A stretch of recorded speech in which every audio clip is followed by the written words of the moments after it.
born out on the Skagit Flats, 1891, and moved to Anacortes in 1912. And my great-grandfather, Nick Beesner, built the house that Mark Caputo lives in over on, what road is that, Mark? South Shore. Okay, South Shore. I don't believe he built the house himself, and he never lived there. That was kind of a tenant farmer kind of situation. And that's my grandfather up in the corner there when he was in the U.S. Navy, 1917 and 18, on the Pawtucket, a big tug that hauled barges to and from the battle wagons coming in Bremerton.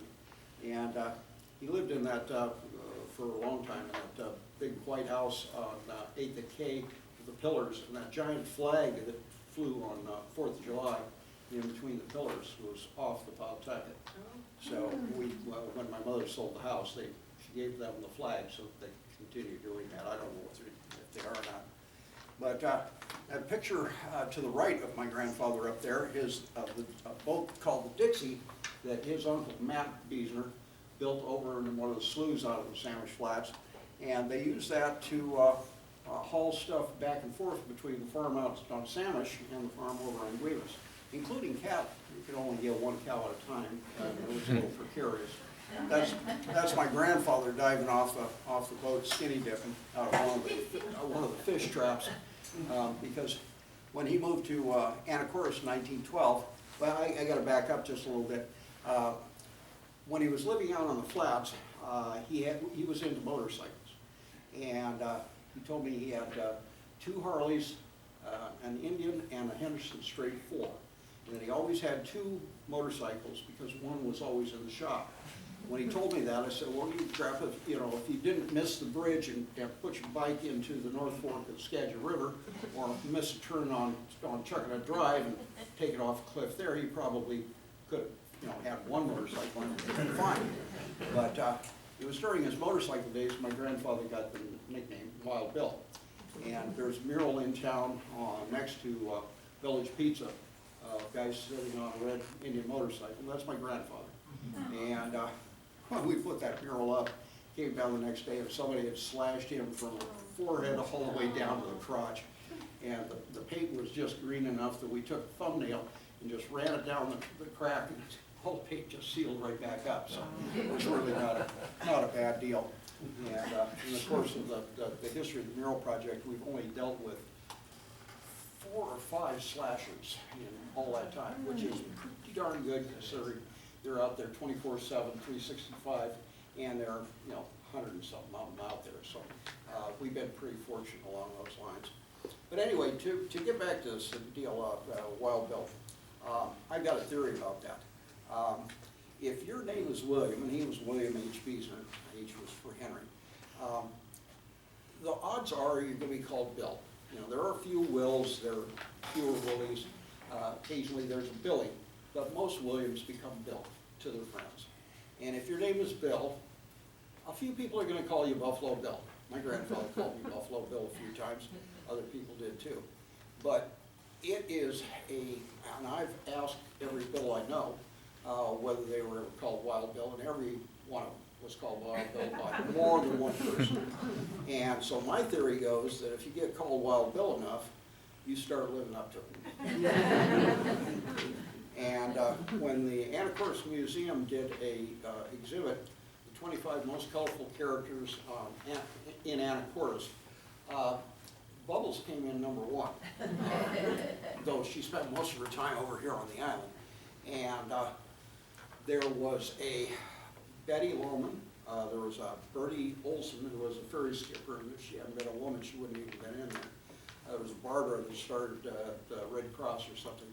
There was Bubbles, there was Bobo, a lot of bees, but then there were 3 or 4 Bills. I'm trying to remember if there was an extra one. Bill Woody, Bill Cash, they called him Captain Bill. He started the ferry service to San Juan's in 1900 and was always whistling and singing. And one time through a just pea soup fog, was whistling down the aisle. It wasn't in the wheelhouse. The woman asked him, if he wasn't worried he was going to run up on the rocks. And he said, no, I've hit them all. And there are pictures to prove that. We got the Yankee Doodle up on the rocks and a couple of pictures. You know, he had his mishaps. But they called him Wild Bill. And his son, another Bill, Bill Cash, calls me Wild Bill. And I call him Wild Bill whenever we talk. Matter of fact, I just talked to him recently. But anyway, so that's kind of my theory on the Wild Bill thing. And when the museum did this deal on most colorful characters, I came in number 2. And that's because they caught some of my stories. If it hadn't been for the wheelchair, I might not have gotten into it. But having a wheelchair and doing some of the things I did have done, you know, made it a little tougher to do. And when I think, you know, I knew Bubbles' stories because I knew her pretty well. She was one of my mentors, as was Philip McCracken and my grandmother, Ann Beezer. And matter of fact, I'll tell you a couple of stories about her in a few minutes too. But I want to get back to my grandfather. He went, when my grandfather built his house in Anacortes in 1912, which is the big house. If you're at the corner of 7th and L, you'll see the set of stairs that go all the way from the corner right up to this house up on top of the hill. That was his house. And a pretty nice view from up there. And my grandfather bought his first car in 1911, a Model T Torpedo, which we've done a mural of. That's the one up at 34th Street, facing Commercial Avenue.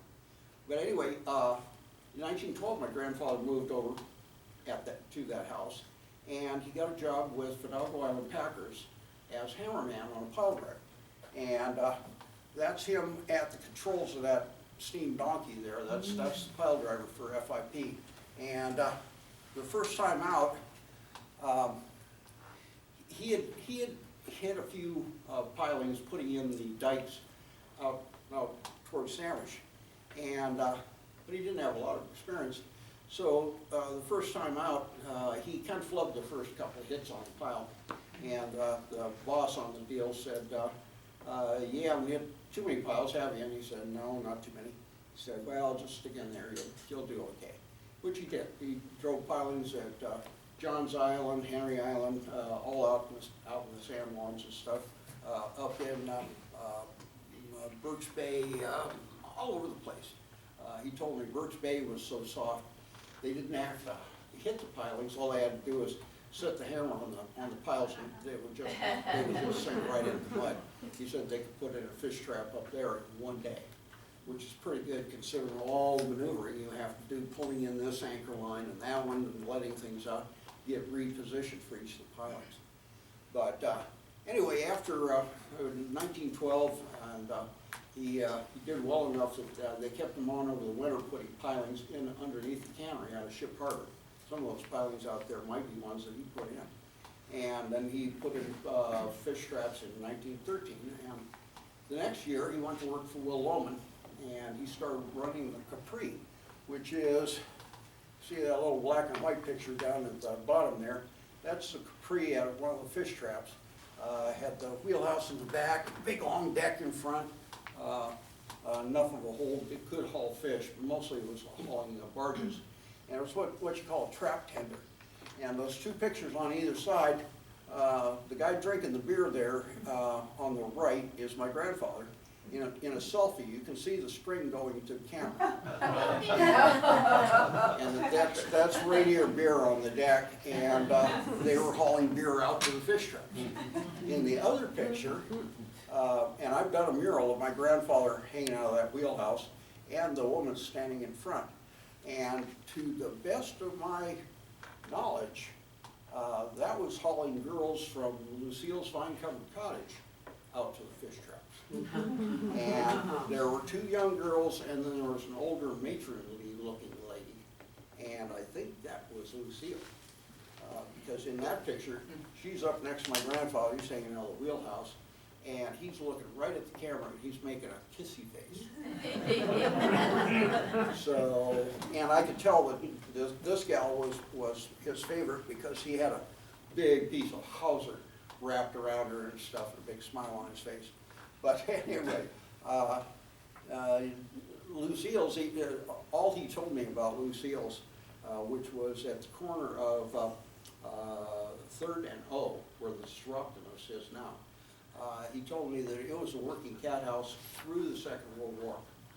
And he said that he drank a lot of whiskey in her kitchen. So, good on you, Grandpa. But he did the Navy gig in 1918. Once he got out of the Navy, went to work on tugboats for American down in Everett. And they came back up to Anacortes, and he started running the President for Will Lohman, which is a much bigger fish buyer.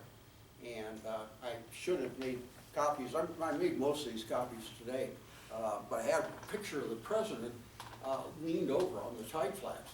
This is how they used to clean the bottom. They just, let the thing over, and they clean the bottom on one side, the tide would come in, they flip the boat over to the other side. But anyway, so he ran boats for Will Lohman again, and then in 1920, contrary to what it says in the skipper's calendar, by being financed by his father, Nick Wiesner, he bought the Williams Ferry, that boat right there, at a sheriff's sale. It was up on the beach, having been run for a while. It was built for the Sloan Shipyard, which, as you all know, was down here on South Beach. And it was originally 3 cars and had 2 passenger cabins down either side. One was for the women, one was for the men. And I think that was because the men smoked cigars and had coarse language and whatnot, and they just wanted to be separated. So when my grandfather got the ferry, this other picture over here, he took out one of the passenger cabins to make it a 6-car ferry. And if you see that metal going up over the thing, that's to give it support, because when he took that wheel, or the passenger cabin on that one side, the thing wasn't structurally sound. So you had to do that in order to keep the thing from all collapsing in on itself. And he had taken a business course up in Bellingham, so he did the books, took care of the tickets. I mean, he always had a deckhand, but he did all the mechanics and whatnot. And starting in 1920, the ferry was down at the end of Kew Avenue, which is, I believe, where Bowman had his original dock. And it was also where the Harvester King, this ferry right here, and the Gleaner, this sternwheeler, came in starting in 1922. Those were the first car ferries going to Victoria, or actually to Sydney. And we did this picture of the Harvester King, that picture of the Gleaner with the Barlow elevator on the front, and that picture of the Gleaner's Ferry was a 16-piece brass band on it, on the side of the Wilson Hotel. Spent 2 months down there, every day on a lift, painting, 3 people down there painting every day for 2 months. And 17 years later, they just painted over the whole thing and put up that, what we call .com Annie. I was not too happy about that. I tested my new proposal on a lot of people, and everybody loved the idea of a 55-foot woman emerging from the sea and a 35-foot salmon roaring down the alley. And it was going to be pretty spectacular, but you know, there's no accounting for arts commissions. Brand new, they had not made very many decisions, and the first 3 they made were all mistakes. So, you know, but I've yet to do any business with the people. That was one of the reasons I didn't join the art commission, because being on the art commission, we couldn't get any jobs for them. So I kind of, anyway. But let's see, pictures. First time I came to Guaymas Island, or remember coming to Guaymas Island, was on that little tugboat right there, the William Burnett, called Billy Burnett. And my grandfather, that's Bill Gilkey and Bill Wiesner on the boat. They were partners. They bought that tugboat in order to clean up a log spill up at Point Francis. You know, Gooseberry Point goes down in the point. They have the ferry that goes over to Lummi Island. Point Francis has got this little tide flat that when the tide goes out, the Indians actually drive across on the tide flat to get out to Point Francis. Tide comes in, it's shallow, but that boat didn't have much of a draft, and they could go right over the bar. And in one weekend, they cleaned up this whole log spill, rafted up inside of Point Francis, and made enough money to pay for the tugboat. So it was free and clear after that one weekend of work.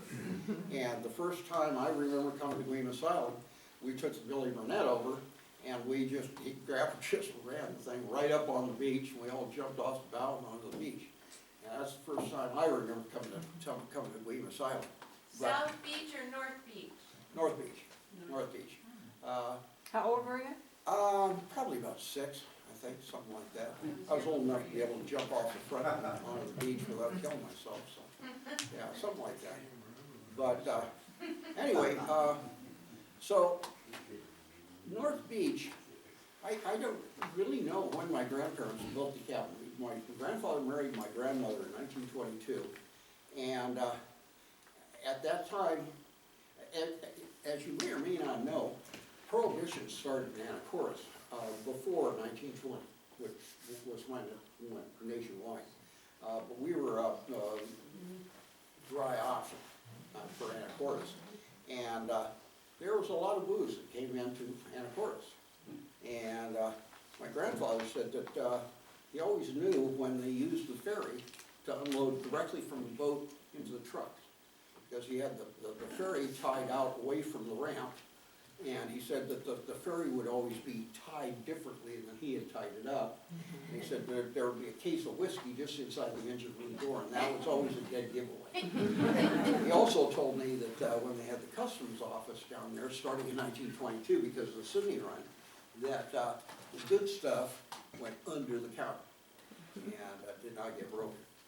But there was a lot of that stuff going on. As a matter of fact, there's a book out there, it's called Rum Runner, The Life and Times of Johnny Schnarr.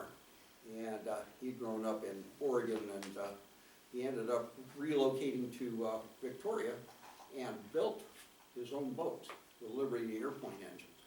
And of course, these guys were running high speed, middle of the night, no moon, lots of logs out there, floating free. And he had several boats. Unfortunately, didn't have any of them in the book because his second wife or third wife or something burned all the pictures, for which I think she should burn in hell.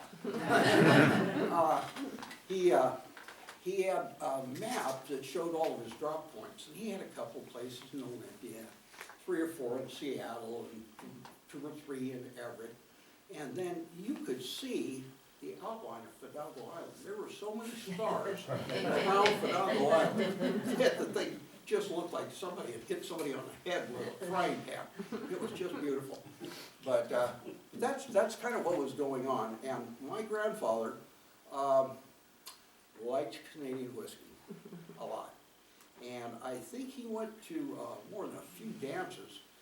He built a couple of Model T bugs. As a matter of fact, there's a mural of my grandfather sitting on a red Model T bug down on 3rd Street, mural that we did along 85, I guess.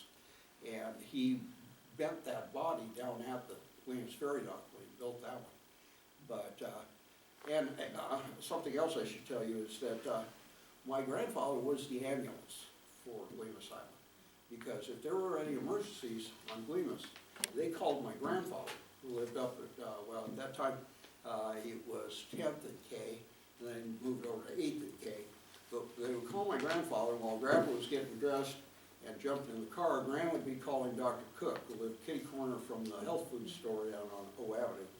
And so Grandpa would be roaring down there, pick up Dr. Cook in front of his house, roar down to the ferry, get on, and take him across, go over and sit around until the baby was born or whatever, and then bring him home. So Grandpa was the emergency guy on top of everything else. And yeah, Grandpa told me a lot of stories. He told me a lot of wild stories about him. And when I got a little bit older, I started telling him wild stories about me. And that's when he started calling me Wild Bill. And a lot of them were, when I turned 16, I got my first brand new motorcycle. Really started hot rodding around, and mostly on this island. I came of age on Gleemus Island, 1965. I can tell you, the Beatles were big with Help, and there was a lot of good music going on, and there was a party going on this island all the friggin' time. Because there were, at that time, 3 stores on the island. There was Townsend's down at the resort, there was Gilkey's down on Eden Road, and there was Brado's on North Beach. And Kirk Brado was my age, and we all hung out down at Brado's store. I mean, there was quite a gaggle of kids down there. And as a matter of fact, the summer of 1964, I think Gary Veal was the only one of us that had a driver's license. He borrowed his brother's either 49 or 54 black 4-door. Looked like the car that Robert Mitchum drove in Thunder Road. And we would pile that car full of kids, and we didn't have much access to booze at that time. But Gary didn't need booze to be a just flat out crazy ass driver. And we terrorized the whole island in that old Ford. And up in Holiday Hideaways, oh Lord, it's a miracle that we didn't leave the road up there. But you see this picture over here of a bunch of kids in skimboards. That was the summer of '64. I was 15 years old. That's my skimboard right there. And those girls on the far right, or far left rather, there were 3 girls that came up with their parents from California. And they were renting Mary Stapp's cabin. And they were the ones that brought skimboarding to North Beach. You know, once they are out there with their skimboards, all those guys wanted to be out there with skimboards too. So we got our song, got busy and cut out skimboards and painted them all up and everything. That's my brother on with the small ironclads, and I think that's Sue Stapp over there with Billy Everett. And I don't remember the dog's name. What was it, Lady? Yeah, Sue, what was the dog's name? Was that Lady? Okay, yeah. There's a series of ladies. Yeah, and that's a picture that was taken by Wally Funk. And I better give him credit for this other one too. He's the one that took the picture of me and Debbie Brado over here for one of the 4th of July parades. I've done a lot of 4th of July parades. There used to be, when they had the parade over here at 10 o'clock, I'd come over and do the parade over here, catch the next ferry over, and then I'd go do the parade in Anacortes. And I did that for years, till they moved this parade to 11 o'clock, and then I couldn't do them both. Did Bob Leatherwood make the skimboards at the plywood mill? No, we cut them out on North Beach. Oh. Yeah, and as a matter of fact, in just a minute, I'm gonna get to some of the fun that we used to have as kids on North Beach, because there was quite a gaggle over there. See, North Beach was truly a village. My grandparents knew all the people in their age group. They all had kids. That was my mom and all of her friends.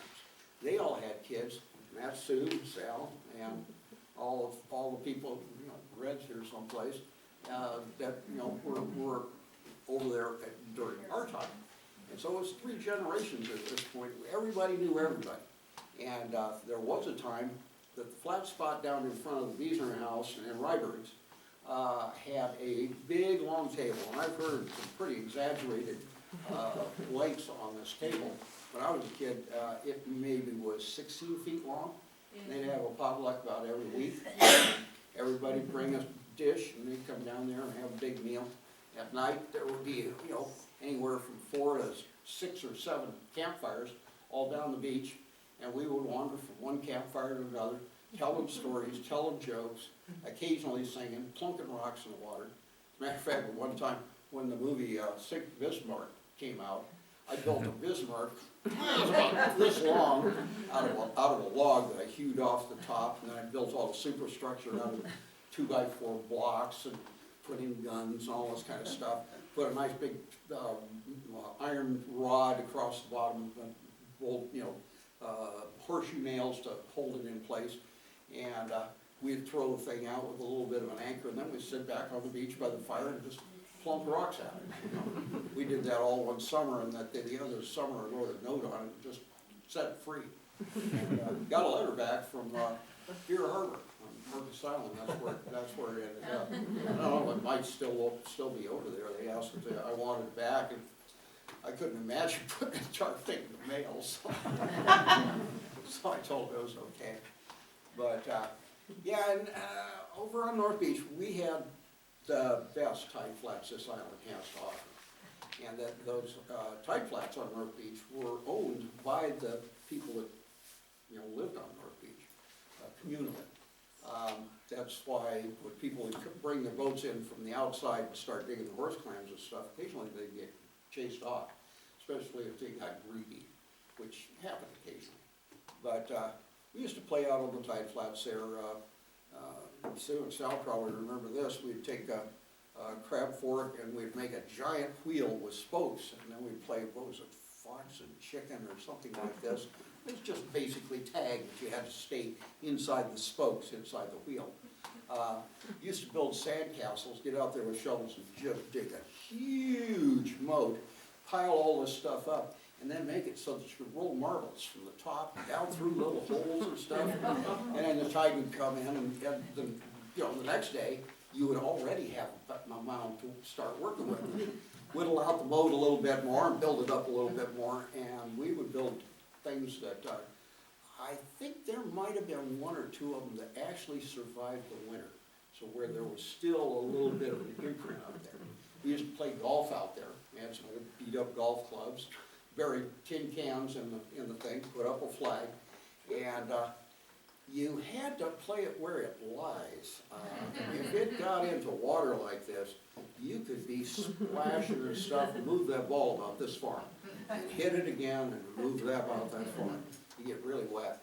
And the skimboarding, you'd have to clean up a little edge of one of the tide flats, get all the broken clamshells, all the rocks, and any of that stuff, throw it out there, you know, because you didn't want to hit that stuff with your board.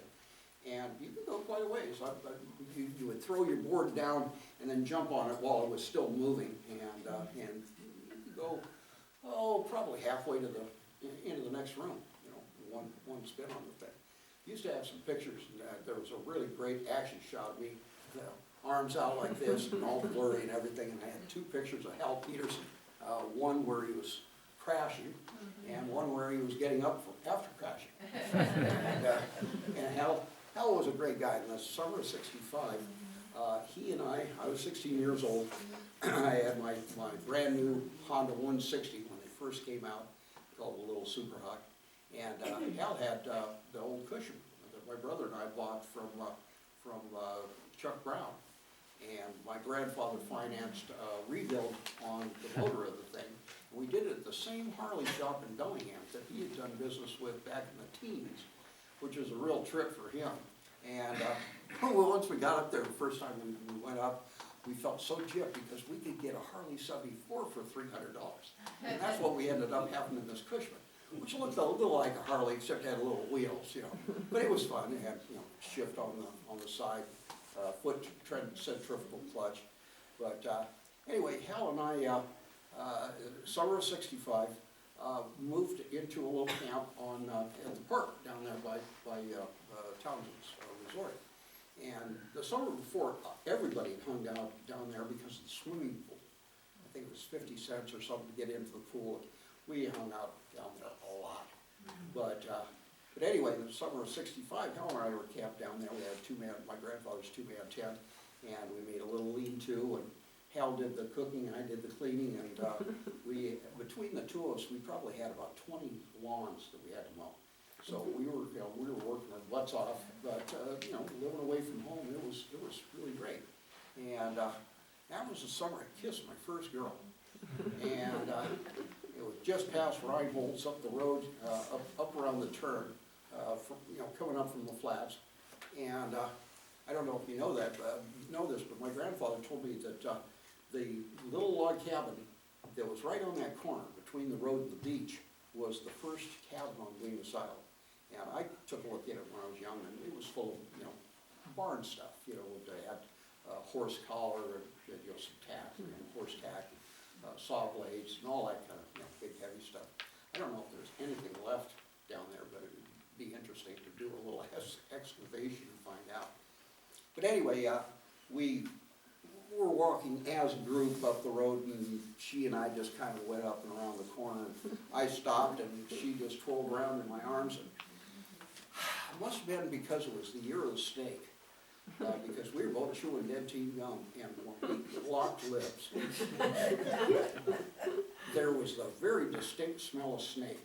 And being a kid who had caught a lot of snakes, I knew what snake smells like. And it's not real pleasant. I mean, when you catch a snake, that's all they can do to get away, is just make themselves uneatable.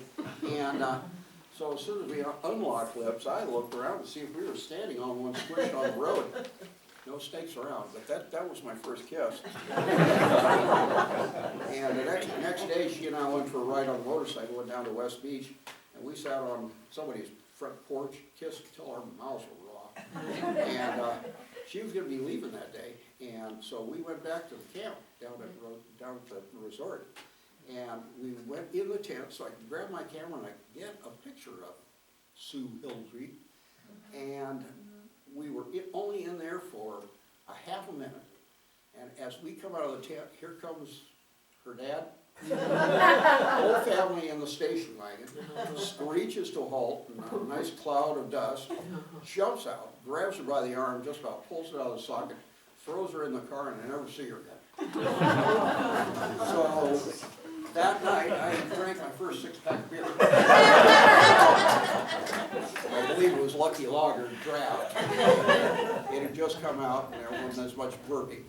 And I didn't know anything about drinking beer, so I popped, glug, glug, glug, glug, glug, glug, glug, pop, glug, glug, glug, glug, glug, glug, pop, glug, you know. I put away 6 of them pretty quickly, and I wasn't feeling anything, so I decided, well, maybe I need to run up and down the beach a few times to get this into my, in my blood system.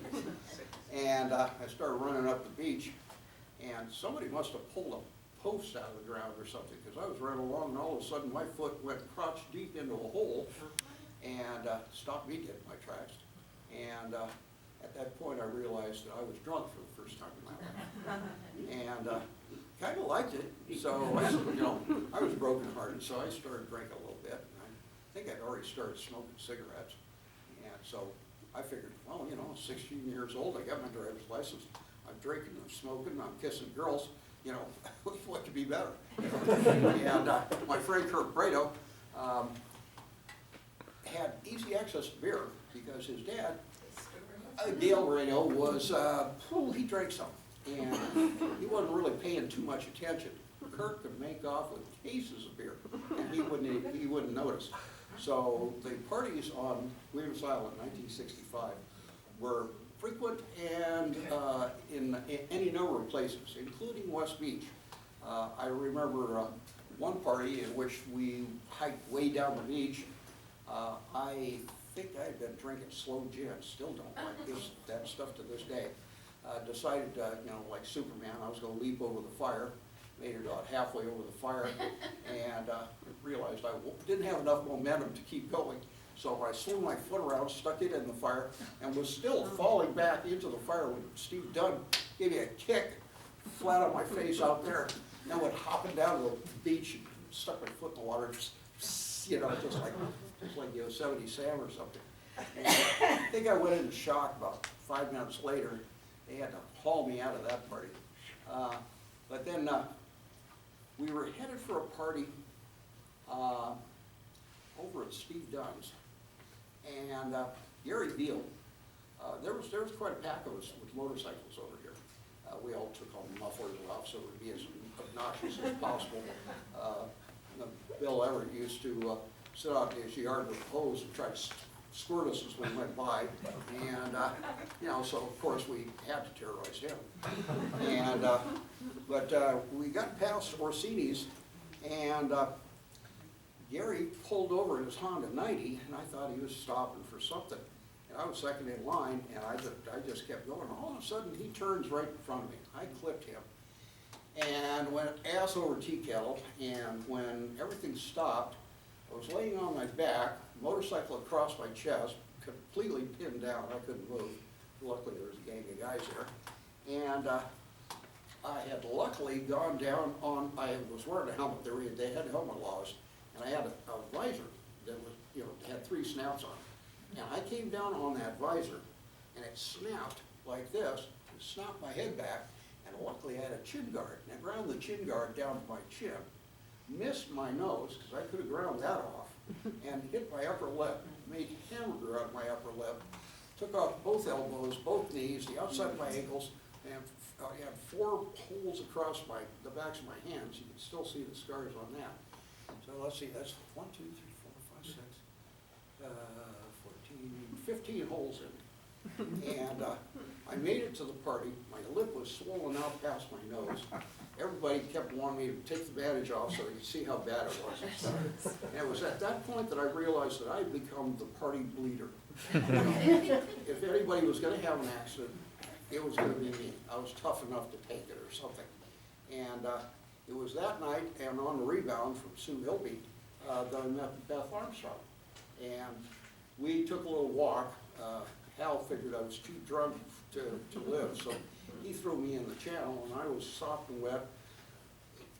Lip swollen out past my nose. I looked like a duck, probably sounded like one too. I was still half drunk, and we went for a walk, and she fell for me. And I thought, man, if she could see through all this stuff and still like me, she's the gal for me. And it was a couple of years later, we got married in this very church. And at 2.5 great years, I credit her with changing my mind on a whole bunch of stuff, because she was a California girl. And Chico, California, her dad was head of the English department at Chico State, and she was a straight A student. Very serious, you know, she was born in the year of the ox, same as me. And as a matter of fact, I gotta tell you, one of the reasons, you know, you might think I'm unlucky because I've had a lot of accidents and stuff. I'm actually very, very lucky in that I was born in the year of the Earth ox. And the ox is the healthiest of all the animals, the 12 animals in the Chinese zodiac. And of the 5 elements, Earth is the healthiest of the elements. So of 60 possible combinations, I have #1 for health. And that's why I keep surviving all this stuff. Also, I was born in Aries, and they're the healthiest in the Western zodiac. So that's what gives me a huge portion of my luck and my recuperative powers. Right now, I'm getting over some pneumonia. I'm doing pretty good with that. Yeah. I could probably use a store of this just to clear my. This is not Jameson's, by the way. Looks like it. It looks like it, but I couldn't find any little bottles for Sailor Jerry's. This is actually a problem.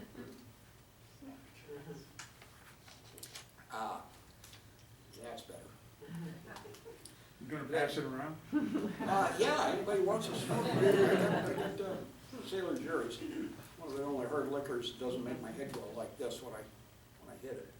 Describe our cool tree fort. Oh, yeah. I built 3 buildings on this island. The first was a tree house back behind Staff's. It had 3 sides. It started out, it was going to be a platform for a rope swing. So you have a rope swing, we wouldn't let Marla or whatever her name was swing on it. It was on Rita Brown's property, and so she told us we had to take it down. So we were looking for a new place for a swing. And there was 2 maple trees were joined at the bottom and went out like this, so we built a platform across up at the top. You know, put in handholds going up. Once we got it up there, we thought, gosh, this, you know, there's a little fir tree over here. Let's just combine the things and we'll have a 3-sided tree house. And so we did, and we put tar paper on the roof, linoleum on the floor. We painted it inside and out. I was hanging in a bosun's chair 20 feet off the ground and painting the outside of the thing gray.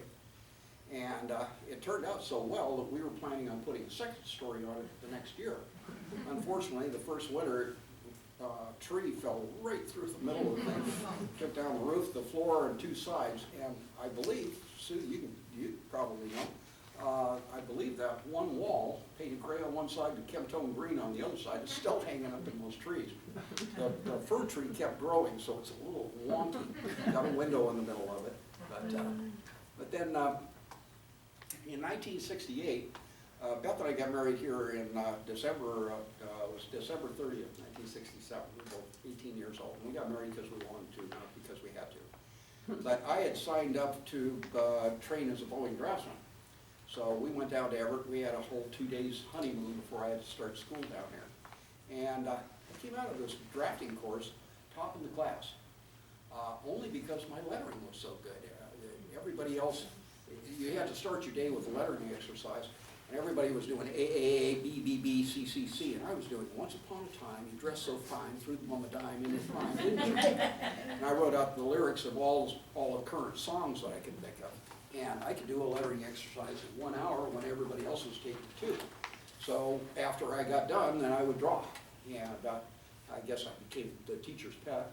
And I ended up with 96% or something of over all the work that I had done there. And ended up being top 10 in Everett Community College that quarter. But the day that we graduated, and I was first in line for a job, the day before, the guy told me, said, you know, you've got a better chance of getting a job for bowling if you lose that mustache. And I had shaved off my mustache to get married, and I'd just grown the darn thing back. And I kind of like trying to cover up that big scar on my upper lip. And I didn't want to do it, but I shaved it off, and I looked in the mirror and I said, do you really want to work for somebody that's going to screw with your upper lip? And the answer was no. I did not want to. So I figured if there was one job I was going to give to my best buddy in the course, who came in number 2.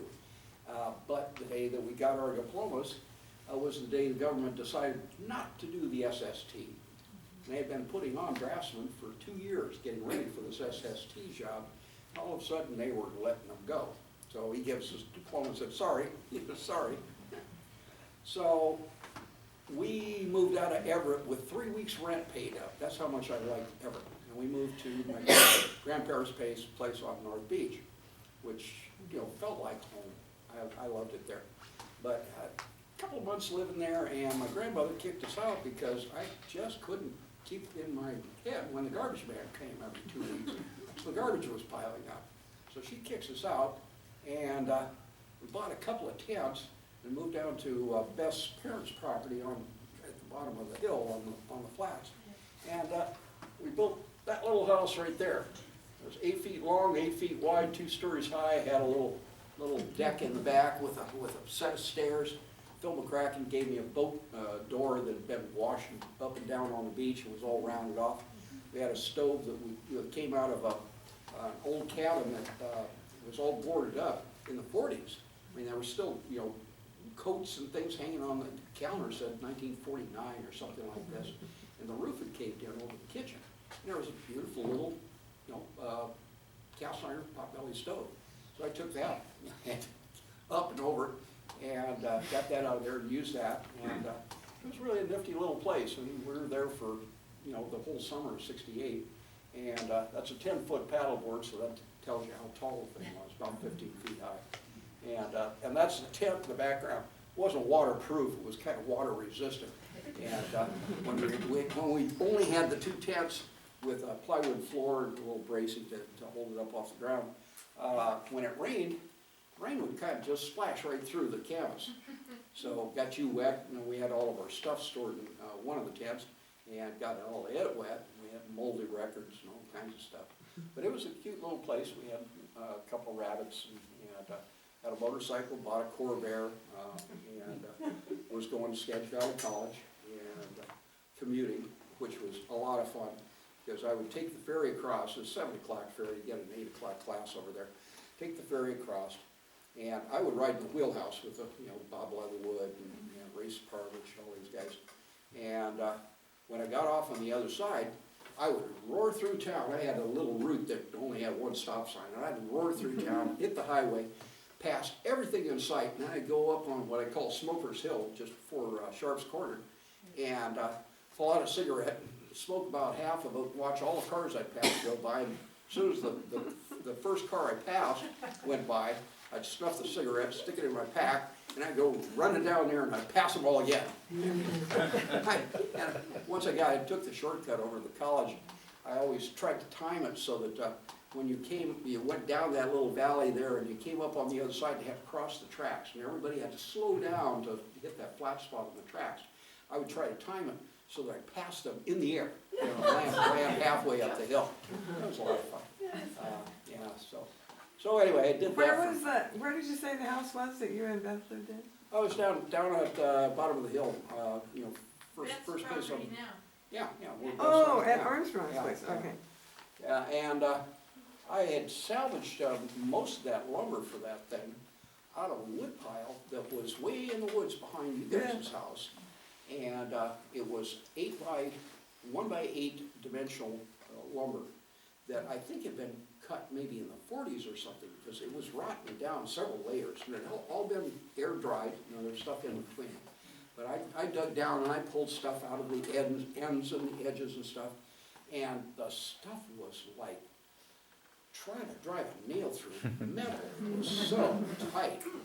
Bent so many nails on this thing. Beth was forever straightening nails. And 1969, we tore the whole thing down. It was a little small. And I traded Duke Torgensen a case of beer for a garage full of lumber. And he loaned me his panel truck to haul it out of there. And I had one great big beam, it must have been like this wide and this thick, that I put in first and piled all this other stuff on it so that it stuck out.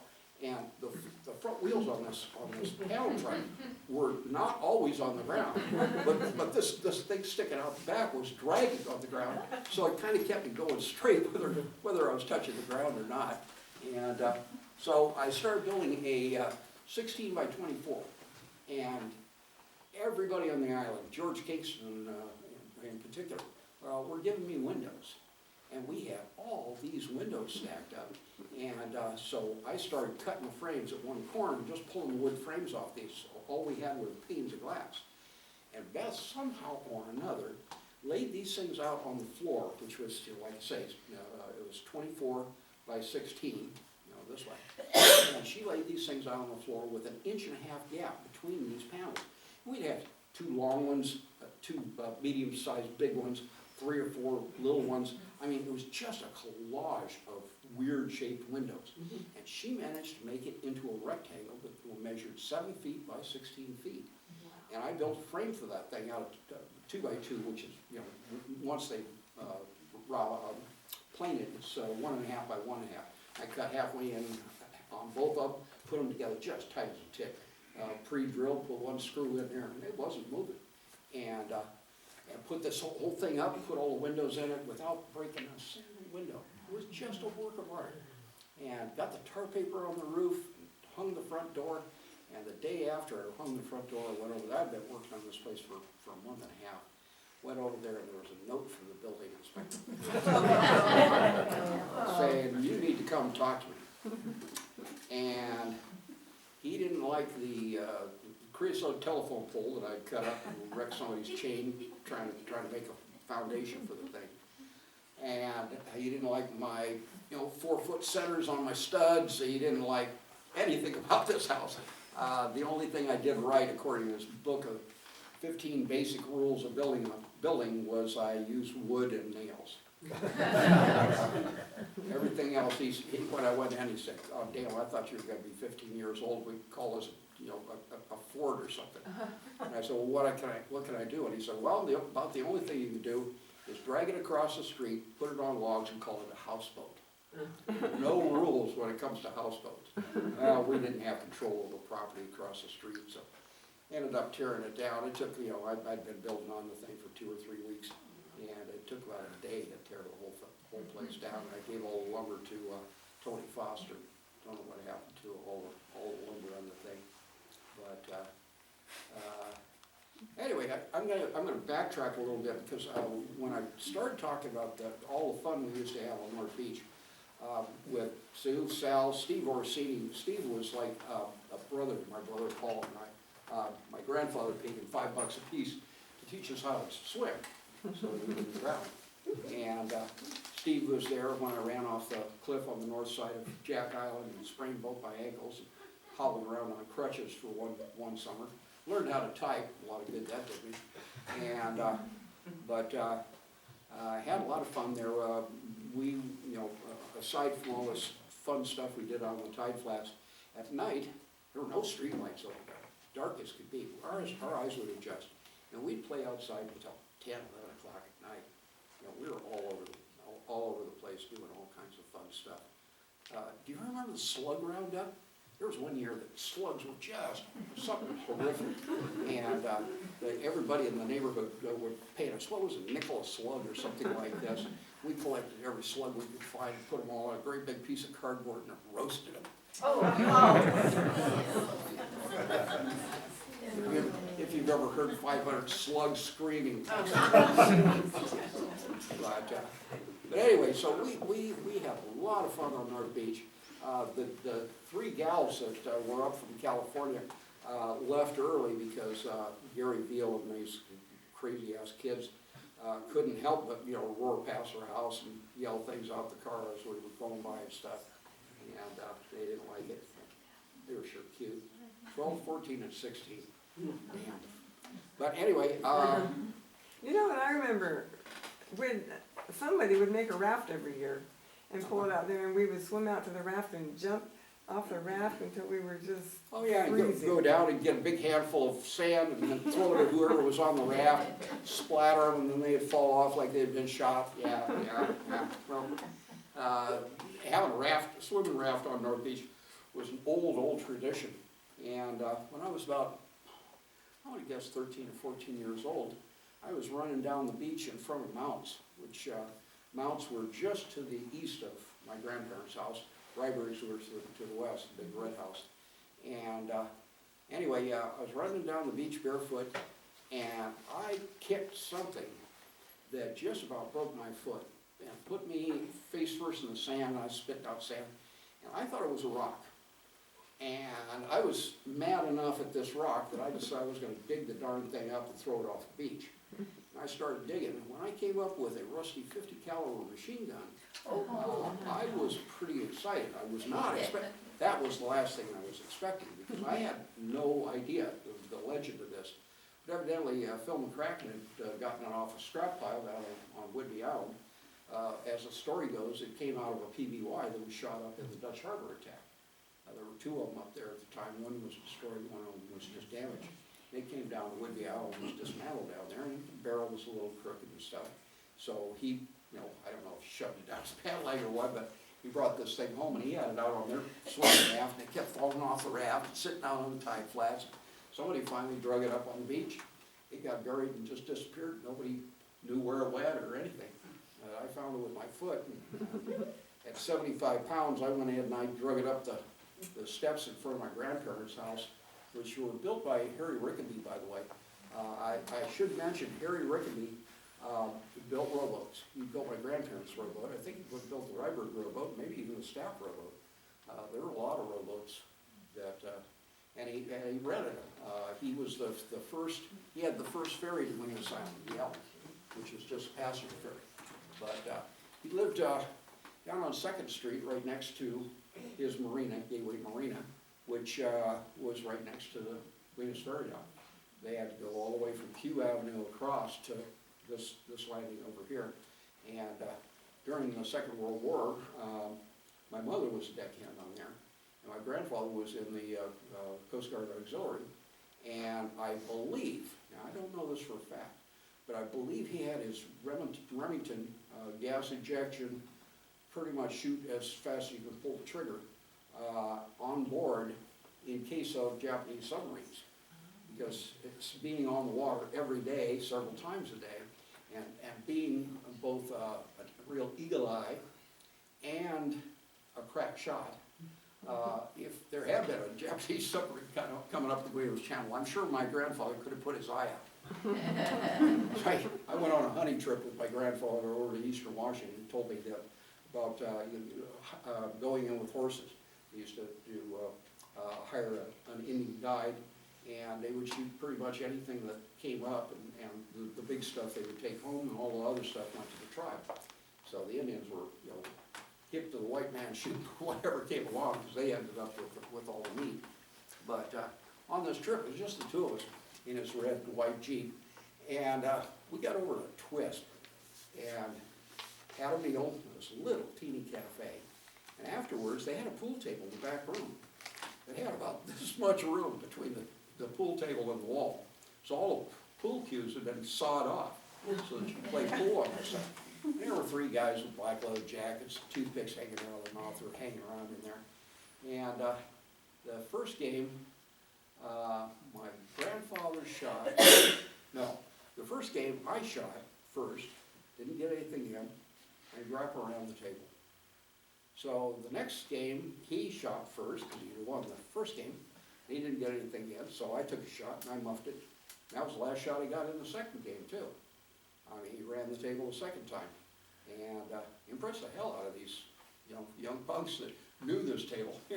Guy going in there with short cue and still doing a good job.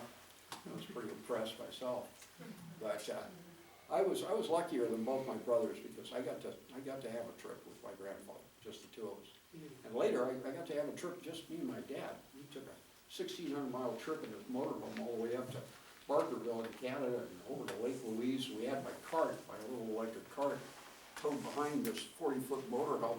Couldn't even see it back there. And we unloaded it. And I owned Barkerville there for a while. Everybody else was hiking down to the next town a mile away. And I had already zipped down there, gone around the courthouse, the only building that still existed there for that town. Saw the hell out of that town, came back and caught all these people. They're still halfway getting there. And I went back to Barkerville and I was the only guy there. And I had the transportation, man. I was over the bridge and on the other side and looking at this place from one end to the other. It was great. Yeah. And in Lake Louise, it was all honeymooning Japanese. My dad and I kind of whipping down this nice little paved trail along Lake Louise, beautiful, glacier-colored lake, and the Japanese didn't hear us coming because it's electric. And I would try to make a little noise, let them know we're coming, but they still didn't quite catch on. So when we went zipping past them, we scared the Jesus out of just about every couple of Japanese that were there. And we took a trip out on the Athabasca Glacier. Anybody ever been up there? The Athabasca Glacier?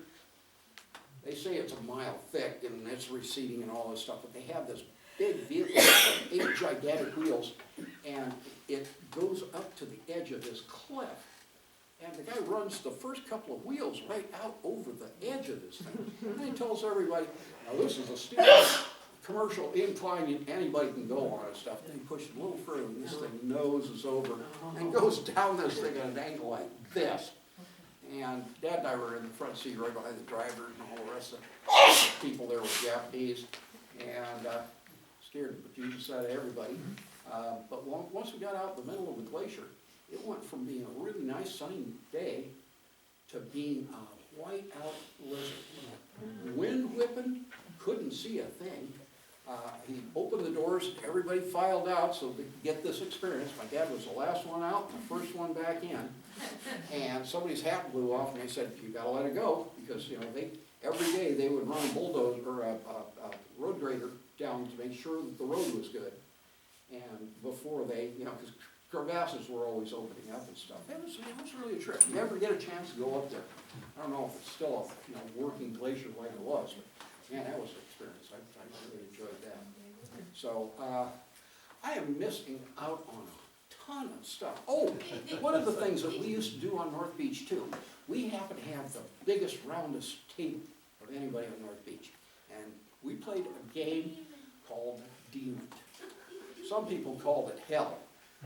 And everybody had a deck of cards, and you're kind of playing solitaire on 4 piles, and when you get an ace, you throw it out in the middle, and then everybody was piling on the aces, and you turn them over 3 at a time, and whoever ran out of cards first yelled demon, and that game was over, and everybody had to count the cards, how many were left, and some people would be going in the hole, and some people would be winning.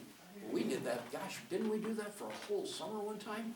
It was just, it was just some kind of a phenomenon. We were hooked. Hooked on a card game. We didn't have video games. Exactly. I really feel sorry for the kids today because there's so much of this interaction that they just don't get to do. I was trying to tell somebody a story the other day, And we happened to be kind of watching the end of that movie about Vincent van Gogh called Loving Vincent. Anybody heard of that or seen it? Okay, pretty remarkable. And I was telling her, you know, how similar my astrology was to his. And you know, goes down the same lines in a lot of ways too. And she couldn't concentrate on the movie or what I was telling her, because she had something in her hand that she kept, you know, doing this, you know, always something new coming up, you know. So concentrating on the here and now was just out of the question. Just couldn't do it, you know. She just had to keep scrolling that thing, and I don't know what she was finding on there, but it must have been more interesting than where she was at and what was going on in my house. So anybody got any questions so far? I mean, yes. You were gonna say something good about your grandmother. Oh, yes, I'm gonna say something nice about my grandmother.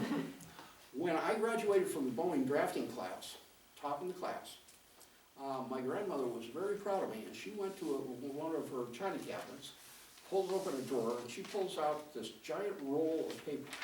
And she unrolls it, and they just happened to be mechanical drawings done by her father. He had trained as a draftsman in Germany in 1868, exactly 100 years earlier. And they were impressive. I knew how much work they were because he had gears with teeth. He had a polish. There was color to a lot of these. And my mouth dropped open. I said, Grandma, why didn't you even tell me about this? And she said, quote, I wanted to see if it was genetic. Because I had always been good with a pencil, always liked to draw. I had never been discouraged. I wouldn't say I'd been overly encouraged, but if you can draw even half well, your friends are going to have you drawing any number of things. And it's particular things.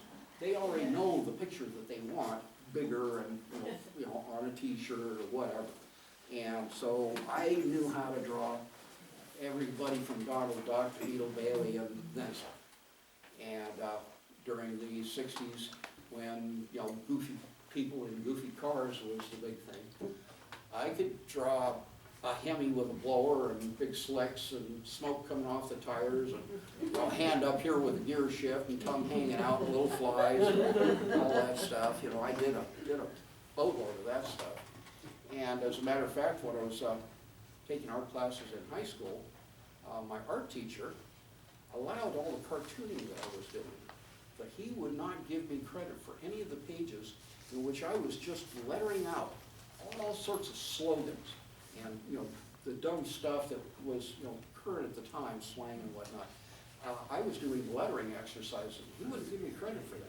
But as I said, it was my lettering that gave me the advantage when I was taking the Boeing drafting course. And since then, I have designed business cards, posters. I think I've done 5 or 6 posters for events at the community hall over here. Did a nice t-shirt for Mark Caputo one time. I think we need to do that one again, Mark. It's I live on Guimas Island, honey. Got a nice beehive with a little bee there. I don't know if it's flag and a peace sign. And then there were yellow stripes on a black t-shirt across the back, so it looked like a bee on the back too. But yeah, it was printed in white and yellow on black, and it turned out pretty well. But anyway, in the course of my career, I've done, I think I counted 45 posters, which beats Toulouse-Lautrec by about 20 posters. So I feel good about that. I've done somewhere between 160 and 170 murals of people with names of specific people, with probably another 100 that were just faces in the crowd. There were 52 people on this boat right here, and one of the people was a little awkward, so I took her out of the picture, and I put a topless mermaid right underneath the bass drum with the railing cutting right across her boobs. And the only people that ever saw it were the people I told about. As a matter of fact, I dare you to find any of the penises that are painted in the mural project. I put those in on purpose so that some people will get out there and get off their lazy butts and look a little harder at what I do. Because there's a lot of writing that goes in on some of these murals. If you ever get down on Fifth Street, the mural of Larry Kelly, King of the Smugglers, has Mike Wast's body. I just happened to come to the Guaymas Ferry dock one time. Mike got there just as the ferry was taking off. They had a big boat on the back on a trailer, and he said, shit, if I'd known that, I would have gone and stopped and got beer. I said, well, we can go get beer. So we went to 7-Eleven, got some beer, went down to the little beach at Curtis Wharf, had a beer, had a toke, and I said, hey, Mike, stand over there, I'll take your picture. So I took one picture, didn't even notice the sailboat going by as I took this picture. And when I got the picture back, I said, oh my God, there's Kelly's body.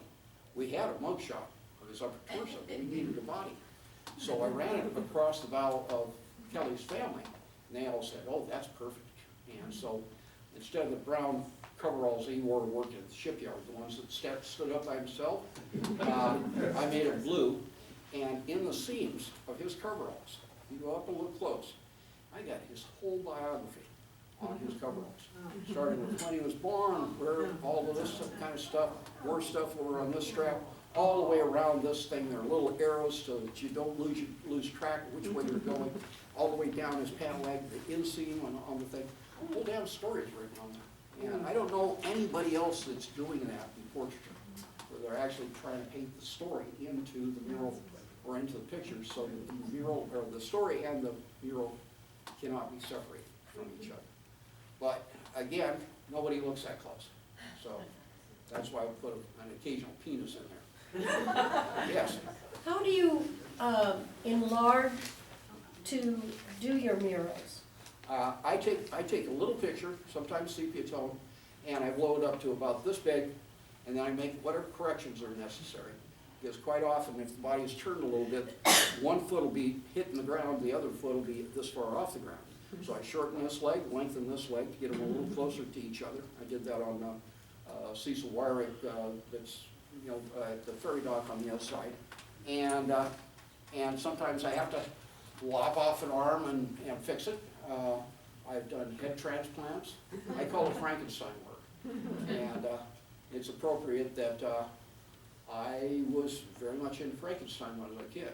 I dressed up like him a couple of times. I was going to make a street puppet about yay tall of Frankenstein. I carved the head, showed Phil McCracken. And speaking of Phil made me this back when I was a kid. He called it a sea snake. And you see how it's a little bigger at the front and it's got kind of the bow of a boat?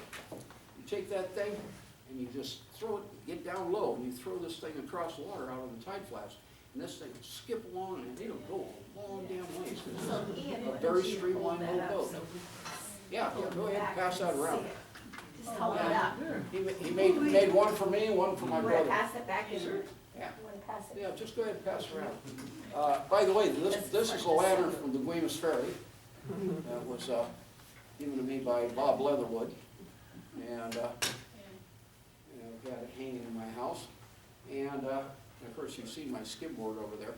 I didn't want to bring the cleat from the Guaymas Ferry. A friend of mine took it off the deck when it was wrecked over on, I think it was Lummi Rocks or something. It was off Lummi. I've got a pulley also on the ferry. Did you say who the people are in the canoe yet? Oh, yes, that canoe picture, matter of fact, Sue's got something to do with this canoe. This was my grandparents' Willet's canoe. Where is it? Oh, and that's the coho. After my grandfather sold the ferry in 1948, in 1950 he started running the coho for Johnny Planasich at Fish Pack.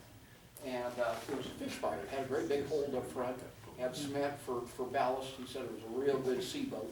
And he used to go out past Cape Flattery and pick up fish and then bring it back to the cabin. And the boat sank in Alaska a week before my grandfather died. And nobody had the wherewithal to telegraph that his boat had sunk. But I'm sure that as soon as he died, he probably knew. Bill, I Yes. have a question. Sure. It's getting close to the time for the Okay, well, boat. then I got to tell you about the Willet's canoe. Okay, That was a double-hulled canoe.